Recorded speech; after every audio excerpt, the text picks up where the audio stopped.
Good morning and assalamu alaikum, my dear students. So this is your English teacher, and last time we have discussed about the reading comprehension and preposition. So today we are going to start a new topic, which is subject verb agreement. So subject verb agreement is very important topic in order to understand and identify the errors in the sentences. So almost 50% of the errors come under the category of subject verb and agreement. So अॼु असीं subject verb agreement जा जेके rules आहिनि उहे discuss कंदासीं.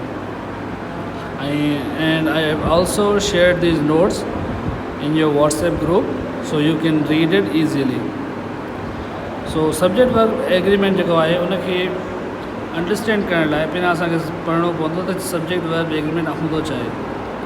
सो the definition subject verb agreement in the sentence the verb must agree with the subject. Subject verb agreement जो मक़सदु इहो हूंदो आहे त वर्ब जेको आहे उहो सब्जेक्ट सां एग्री करे हर हिसाब सां. In other words we can say that the verb used in according to the person and the number. हाणे सब्जेक्ट जेको हूंदो आहे बाबा उहो छा हूंदो आहे उहो डिस्कस कंदो आहे या उहो सब्जेक्ट हमेशह नंबर या पर्सन हूंदा आहिनि मोस्टली. ऐं वर्ब असांजो हमेशह सब्जेक्ट सां ई एग्री करे उन जे हिसाब सां ई हुजे. This is called the subject verb agreement. For example he comes. If the subject is singular, the verb must also be singular. जेकॾहिं सब्जेक्ट जेको आहे उहो सिंगुलर आहे त उनजो वर्ब बि हमेशह सिंगुलर ई रहंदो. सब्जेक्ट वर्ब एग्रीमेंट ईअं आहे बाबा, इहो हिकिड़ो कॉन्ट्रैक्ट आहे, हिकिड़ो रूल आहे, इहा हिकिड़ी डील आहे जेका सब्जेक्ट ऐं वर्ब हिक ॿिए में कंदा आहिनि. त जेकॾहिं तव्हां सब्जेक्ट वर्ब जेको आहे सब्जेक्ट खे चवंदो त जेकॾहिं तव्हांजो हीअ कंडीशन हूंदी त असांजी बि हीअ कंडीशन हूंदी. जीअं इंसान जीअं माण्हू वग़ैरह हिक ॿिए में डील कंदा आहिनि या को कॉन्ट्रैक्ट डील थींदो आहे, अहिड़े हिसाब सां सब्जेक्ट ऐं वर्ब जो इहो कॉन्ट्रैक्ट आहे. उहो हिक ॿिए सां डील करे उहे हिक ॿिए खां एग्री कंदा आहिनि. सो हाणे सिंगुलर वर्ब कहिड़ा हूंदा आहिनि बाबा. प्रेज़ेंट कंटिन्यू टेंस जो सिंगुलर वर्ब जेको हूंदो आहे उहो कहिड़ो हूंदो आहे इज़ हूंदो आहे. ऐं प्लूरल वर्ब कहिड़ो हूंदो आहे आर. ऐं प्रेज़ेंट परफेक्ट जो सिंगुलर जेको आहे वर्ब उहो हेज़ हूंदो आहे ऐं प्लूरल हैव हूंदो आहे. अहिड़े हिसाब सां पास्ट कंटिन्यूअस टेंस जो वर्ब जेको हूंदो आहे उहो सिंगुलर जो वॉज़ हूंदो आहे ऐं प्लूरल जो वर हूंदो आहे. ऐं प्रेज़ेंट इंडेफिनिट टेंस हूंदो आहे, उनजो सिंगुलर जेको वर्ब आहे उन सां असां छा एड कंदा आहियूं एस या ई एस. फॉर एग्ज़ाम्पल जीअं हूंदो आहे अली प्लेज़ क्रिकेट या अहमद गोज़ टू स्कूल. असां उन जे वर्ब में ई एस ऐं एस जो इज़ाफ़ो कंदा आहियूं. अहिड़े हिसाब सां प्लूरल में असां ई एस ऐं एस जो इज़ाफ़ो न कंदा आहियूं. हाणे सब्जेक्ट हिन नोट्स में जेके इम्पोर्टेंट रूल्स आहिनि सब्जेक्ट वर्ब एग्रीमेंट जा उहे टोटल 26 आहिनि. ऐं हीअ जेके रूल्स आहिनि इहे तमामु एक्यूरेट आहिनि ऐं सुठा आहिनि जेके तव्हांखे CSS लेवल ते बि कमु तव्हांखे ॾींदा. इन करे असीं अॼु इहे जेके टॉप 26 रूल्स आहिनि उन्हनि मां कुझु रूल्स जेके आहिनि उहे डिस्कस कंदासीं. Okay, to go subject verb agreement rules, first U have to know the basic difference between verb and noun. verb and noun जे विच में जेको डिफरेंस आहे असांखे उहो ॼाणणु ज़रूरी हूंदो आहे सब्जेक्ट वर्ब एग्रीमेंट जे रूल्स पढ़ण खां अॻु में. जीअं नाउन प्लस ई एस ऐं एस एड कंदा आहियूं. जेकॾहिं असां कंहिं बि नाउन खे ई एस या एस एड कंदासीं त उहो प्लूरल नाउन थींदो. Noun becomes plural when E S and S is added. जीअं स्कूल्स आहे, बुक्स आहिनि, पेन्स आहिनि, अहिड़े हिसाब सां. ऐं वर्ब में जॾहिं असां एस ऐं ई एस एड कंदा आहियूं त त वर्ब छा थींदो आहे, उहो प्रेज़ेंट इंडेफिनिट टेंस जे हिसाब सां उहो वर्ब सिंगुलर थी वेंदो आहे। जीअं असां मथे डिस्कस करे आया आहियूं त subject plus ES place goes, इहो छा थींदो बाबा, इहो सिंगुलर थी वेंदो आहे। वर्ब प्लस S और ES प्रेजेंट इंडेफिनिट टेंस में singular noun. Verb become singular with ES and S is added. अच्छा, त पोइ इहो डिफरेंस आहे बाबा। नाउन में जॾहिं असां ES ऐं S ऐड कंदासीं त नाउन जेको आहे उहो प्लूरल थी वेंदो, ऐं वर्ब में जेकॾहिं असां प्रेज़ेंट इंडेफिनिट टेंस जे हिसाब सां जेकॾहिं असां ES ऐं S ऐड कंदासीं त वर्ब जेको आहे उहो सिंगुलर थी वेंदो। अचो त हाणे हिन जा रूल डिस्कस कयूं। पहिरें नंबर रूल कहिड़ो आहे, if two subjects are joined by and plural verb will be used. जेकॾहिं ॿ सब्जेक्ट आहिनि, ॿ नाउन आहिनि या प्रोनाउन आहिनि, उहे एंड वर्ड सां यूज़ थी वेंदा, उन सां जॉइंट थींदा, त उन्हनि सां हमेशह वर्ब जेको आहे उहो प्लूरल या न जमा वारो लॻंदो आहे। For example, Ram and Shyam are coming. हाणे राम एंड श्याम इहे छा आहिनि बाबा, टू सब्जेक्ट आहिनि जेके कनेक्ट कया विया आहिनि एंड सां। हाणे इहे ॿ नाउन हिक ॿिए सां कनेक्ट थियल आहिनि, त असां हुन सां वर्ब जेको आहे उहो आर एड कंदासीं, जेको प्लूरल आहे। हिते ॾिसो प्लूरल आहे। ऐं जेकॾहिं हिकिड़ो वर्ब हुजे हा बाबा, त पोइ असां उन सां इज़ इस्तेमालु कयो आहे, राम इज़ कमिंग या श्याम इज़ कमिंग। पर according to the rule, if two subjects are joined together using the conjunction and, then we use the plural form of the verb. Ram and Sham are coming. Okay, rule number 2, if two or more than two nouns or adjectives are joined by and, but only person or thing or an idea is discussed, singular verb will be used. इन जो मतिलबु इहो आहे त बाबा, जेकॾहिं ॿ या ॿ खां वधीक नाउन जेके आहिनि उहे बाबा एडजेक्टिव आहिनि ऐं उहे एंड सां गॾु थियल आहिनि, पर उहे डिस्कस के हिकिड़ी शइ, हिकिड़े माण्हू या हिकिड़े आइडिया खे कनि, त असां उन सां हमेशह सिंगुलर फॉर्म जेको हूंदो आहे वर्ब जो, उहो ई यूज़ कंदासीं। हाणे मथे असां पढ़ी आया आहियूं त जेकॾहिं ॿ वर्ब हुजनि, ॿ सब्जेक्ट हुजनि ऐं उहे एंड सां ॻंढियल आहिनि, त असां हुन प्लूरल फॉर्म जो वर्ब यूज़ कंदासीं। ऐं ॿिए रूल में थो चए, जेकॾहिं ॿ एडजेक्टिव आहिनि, उहे एंड सां कनेक्ट थियल आहिनि, ॻंढियल आहिनि, पर उहे डिस्कस कंहिं हिकिड़े माण्हू, शइ या कंहिं हिकिड़े ख़्याल या आइडिया खे कनि, त असां सिंगुलर फॉर्म जेको आहे वर्ब जो उहो यूज़ कंदासीं। For example, my friend philosopher and guide have come, change have to has. इन मतिलबु त मुंहिंजो दोस्त जेको फिलासफर बि आहे, गाइड बि आहे, उहो अची वियो आहे। हाणे हैव कम जेको आहे बाबा, इहो ग़लति आहे, छाकाणि त डिस्कस त हिकिड़ी शइ थी थिए नी बाबा। According to the rule number 2, the one subject or one idea is being discussed here. Therefore, we will change the have to has. My friend, philosopher and guide has come. मुंहिंजो दोस्त जेको फिलासफर बि आहे, guide बि आहे, उहो आयो आहे। मतिलबु कि हिकिड़े माण्हू जे बारे में था ॻाल्हायूं। Slow and steady win the race. हाणे स्लो एंड स्टेडी आहे बाबा, ॿई हिकिड़ी शयूं आहिनि, उहे डिस्कस कई वियूं आहिनि, त असां हुन सां सिंगुलर फॉर्म यूज़ कंदासीं। इहो थींदो change win into wins. Slow and steady wins the race. Okay, fish and chips is my favourite dish. Fish and chip जेका आहे उहा मुंहिंजी पसंदीदा डिश आहे। हिन में कोई एरर न आहे, छाकाणि त जेको वर्ब आहे उहो असां ऑलरेडी सिंगुलर रखियो आहे, जेको आहे इज़।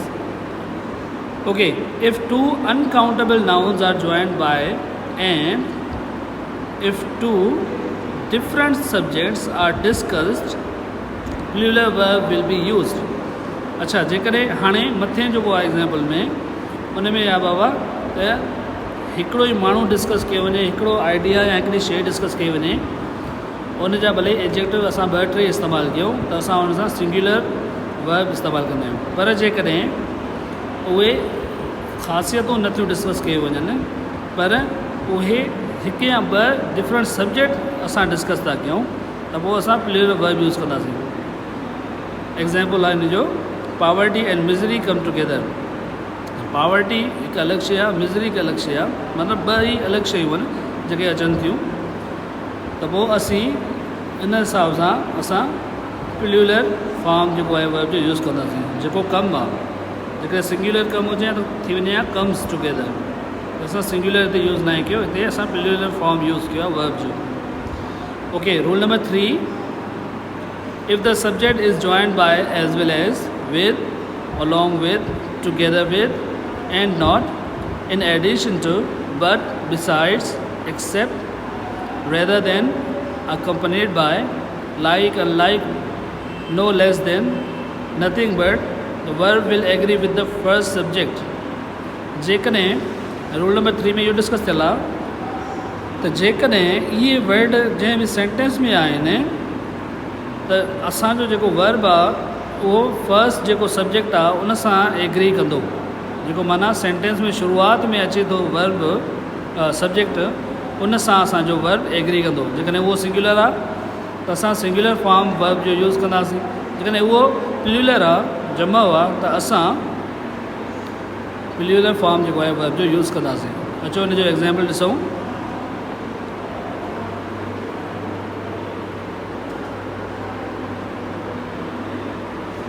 अच्छा, हिन जो एग्ज़ाम्पल आहे, राम एज वेल एज हिज पेरेंट्स इज़ कमिंग। हाणे हिते कहिड़ो वर्ड यूज़ थियल आहे बाबा? Age well age. पोइ हिते असां रूल में पढ़ी आया आहियूं त जेकॾहिं इहे वर्ड एज वेल एज वारा आहिनि, इहे वर्ड जेकॾहिं यूज़ था थियनि कंहिं न कंहिं सेंटेंस में, त असांजो वर्ब जेको आहे उहो सब्जेक्ट, जेको सेंटेंस जो पहिरियों सब्जेक्ट आहे, जेको हिते कहिड़ो आहे बाबा? राम, उन सां एग्री कंदो। राम छा आहे? सिंगुलर आहे, त असांजो वर्ब जेको आहे उहो बि सिंगुलर बीहंदो, जीअं इज़ आहे। ओके, अहिड़े हिसाब सां number 2, the captain along with the sellers was drown. Captain ऐं उन सां गॾु जेके सेर ते हुया, सियाह हुया, उहे उन सां गॾु कैप्टन बि ॿुॾी वियो। The captain along with sellers, हाणे सेलर्स त जमा हुआ न बाबा, सेलर्स जो सिंगुलर सेलर थींदो ऐं प्लूरल छा थींदो? सेलर्स। पर असां रूल पढ़ियो आहे त जेकॾहिं इहे word along with, as well as या अनलाइक अहिड़ा वर्ड जेकॾहिं यूज़ था थियनि, त असांजो जेको वर्ब आहे उहो सब्जेक्ट जे सेंटेंस जे पहिरें सब्जेक्ट सां एग्री कंदो। हिन सब्जेक्ट जो पहिरियों हिन सेंटेंस जो पहिरियों सब्जेक्ट कहिड़ो आहे? द कैप्टन, जेको असांजो सिंगुलर आहे। इन जे करे असां वर्ब बि उन जे हिसाब सां यूज़ कंदासीं, was drowned. Okay, my father unlike my uncles is very strict. मुंहिंजो पीउ आहे जेको, उहो मुंहिंजे चाचनि खां अलावा, चाचनि जे उबतड़ उहो ॾाढो सख़्तु आहे। हाणे अनलाइक वर्ड यूज़ थियल आहे अकॉर्डिंग टू रूल, त असांजो जेको वर्ब आहे उहो सेंटेंस जे पहिरियों जेको सब्जेक्ट आहे उन सां एग्री कंदो। सेंटेंस जो पहिरियों जेको सब्जेक्ट आहे उहो माई फादर आहे, जेको सिंगुलर आहे, ऐं जेको ॿियो सेंटेंस जो सब्जेक्ट आहे अंकल्स, उहे जमा आहिनि। पर असीं रूल जे हिसाब सां सब्जेक्ट जेको आहे उहो सेंटेंस जो जेको पहिरियों सब्जेक्ट आहे उन सां असां वर्ब खे कंपेयर कंदासीं। इन जे करे असीं माई फादर आहे सिंगुलर, त पोइ असां हुन सां इज़ इस्तेमालु कंदासीं। ओके, अहिड़े हिसाब सां rule number 4, if N article is placed just before the first subject, it means the person, thing is the same for which two nouns are used, hence the singular verb will be used। इन जो मतिलबु rule number 4 थो चवे त जेकॾहिं article आहे उहो subject जे पहिरियां यूज़ थियल, पहिरियों जेको सब्जेक्ट आहे सेंटेंस जो, आर्टिकल उन खां अॻु में थो अचे, त ऐं ॿ नाउन जेके आहिनि उहे इस्तेमालु थियल आहिनि उन खां पोइ, त माना उन जो मतिलबु त ॿ नाउन जेके आहिनि पोइ हिते या एडजेक्टिव आहिनि उहे हिकिड़े माण्हू खे था डिस्कस कनि। इन जे करे या हिकिड़ो माण्हू या हिकिड़ी शइ आहे उनखे डिस्कस था कनि, इन करे असीं सिंगुलर वर्ब जेको आहे उहो यूज़ कंदा आहियूं। A white and black gown was bought by her, मतिलबु गाउन जेको आहे बाबा इहो सिंगुलर आहे न, माना गाउन जेको आहे उहो हिकिड़ो अछो ऐं हिकिड़ो कारो गाउन जेको आहे उहो हिन ख़रीद कयो, हिन खां ख़रीदियो वियो। कहिड़ो आहे हाणे ॿ हिते अ वाइट एंड ब्लैक, मतिलबु हिते ॿ सब्जेक्ट यूज़ थियल आहिनि पर हुननि जो फंक्शन जेको आहे ख़रीदारी वारो जेको आहे उहो सेम आहे न बाबा, इन जे करे असीं उन सां सिंगुलर जेको आहे वर्ब यूज़ कंदासीं जेको आहे was. Number second, Churchill was a great orator and a great politician of his time.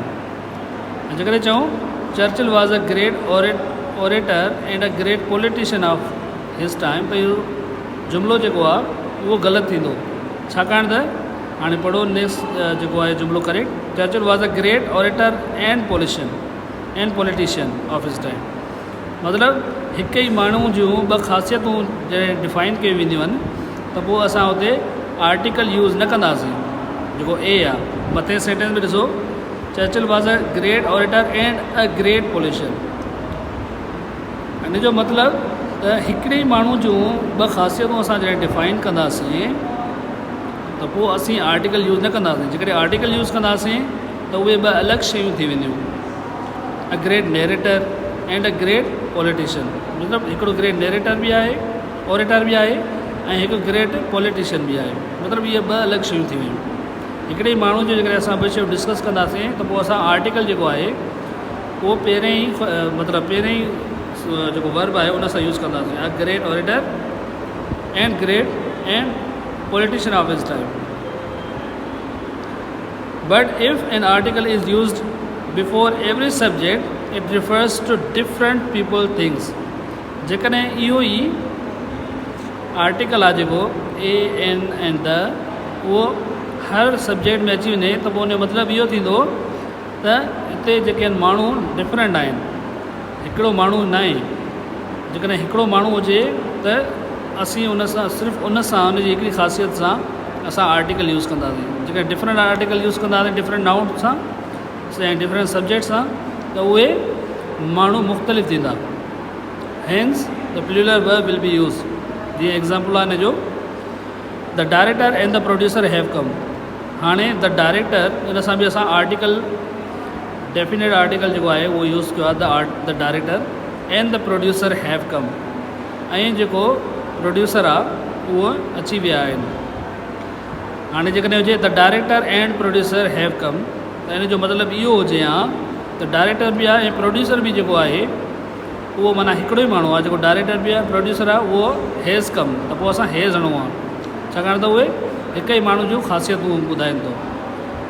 जेकॾहिं ॿ आर्टिकल आहिनि, ॿ आर्टिकल असांखे हिते यूज़ कया आहिनि, the director and the producer, जेको डायरेक्टर आहे ऐं जेको प्रोड्यूसर आहे उहे अची विया आहिनि।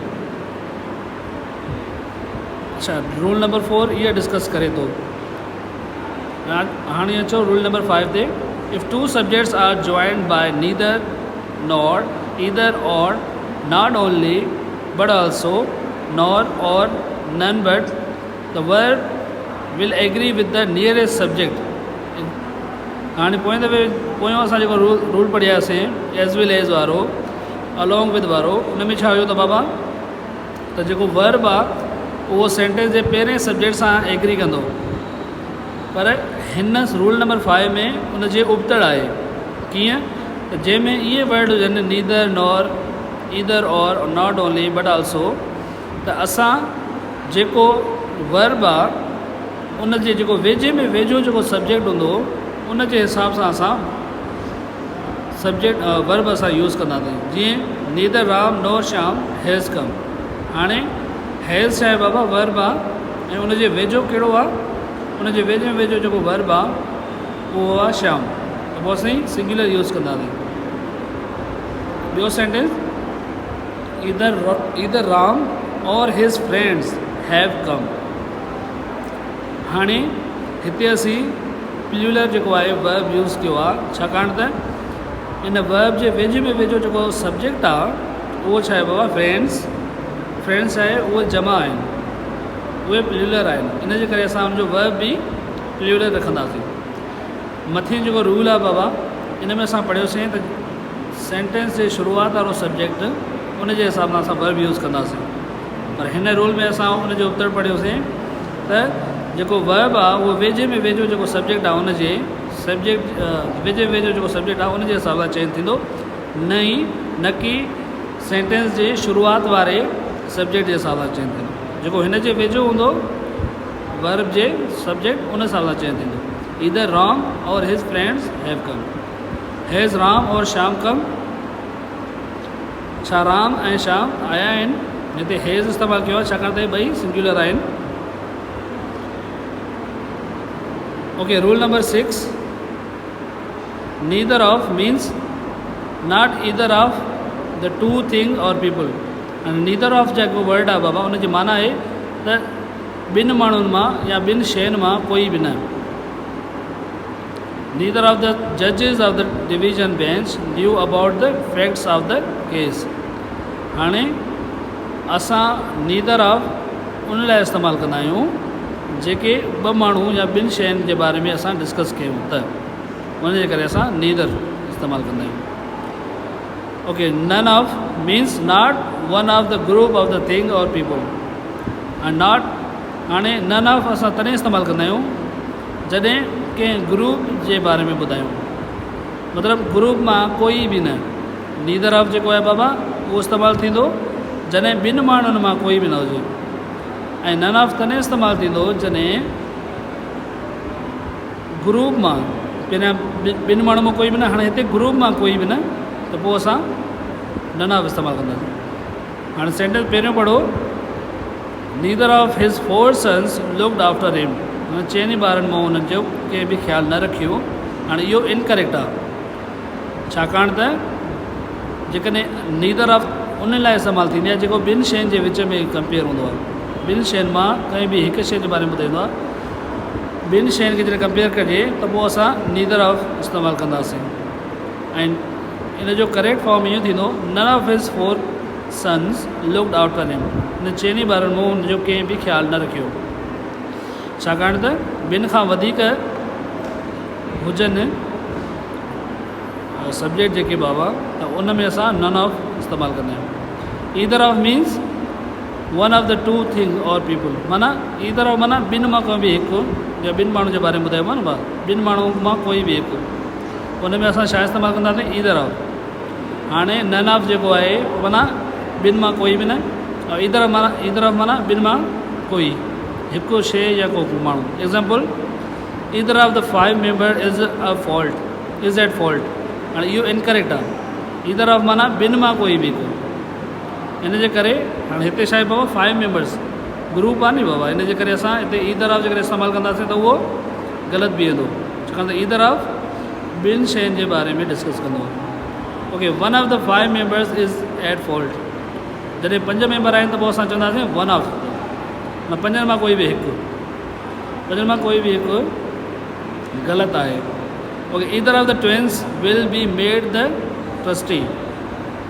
माना हिन ॿ जेके आहिनि जाड़ा आहिनि ॿ ॿार, उन मां कोई बि हिकु ट्रस्टी थींदो। हाणे ईदर ऑफ ॿिनि माण्हुनि जी माना ॿ जेके ट्विन्स आहिनि, ट्विन्स माना 2 बाबा, त मतिलबु ट्विन्स खे जॾहिं डिस्कस कयूं था त असां ईदर ऑफ इस्तेमालु था कयूं त इहो करेक्ट आहे, इहो सही आहे। Note, not is not used with both. असां नॉट बोथ सां कॾहिं बि इस्तेमालु न कंदा आहियूं। For this purpose neither of is used. जॾहिं 2 माण्हू हुजनि या 2 शयूं हुजनि त असां नॉट इस्तेमालु न कंदासीं उन सां असां यूज़ कंदासीं neither of. Okay, both of them did not take the exam. हाणे इहो ग़लति बीहंदो सेंटेंस। देम जेको आहे बाबा उहो जमो लाइ इस्तेमालु थींदो, इलाही लाइ इस्तेमालु थींदो। असां बोथ जॾहिं कॾहिं नेगेटिव सेंटेंस आहे त उन में असां बोथ इस्तेमालु न कंदासीं, उते इस्तेमालु कंदासीं neither of. Neither of them took the exam, माना उन ॿिनि मां कंहिं बि एग्ज़ाम मतलब में ज़ाहिर न थियो या एग्ज़ाम कंडक्ट न कयो. So today we have discussed nearly 6 rules of subject verb and agreement and the concept and definition of subject verb agreement, and inshallah in next lecture we are going to cover another 6 rules, and we will make it inshallah in 2 or 3 days we will be done with the subject verb and agreement. Till then baba, take care, Allah Hafiz. ऐं इनखे थोरो discuss कजो ऐं इनखे पढ़जो again and again. ऐं तव्हांखे का confusion हुजे त तव्हां मूंखां मैसेज करे व्हाट्सएप ते मूंखां उहा शइ पुछिजो त मां तव्हांजी उहा डिफ़िकल्टी जेका आहे उहा क्लियर कंदासीं. अल्लाह हाफ़िज़.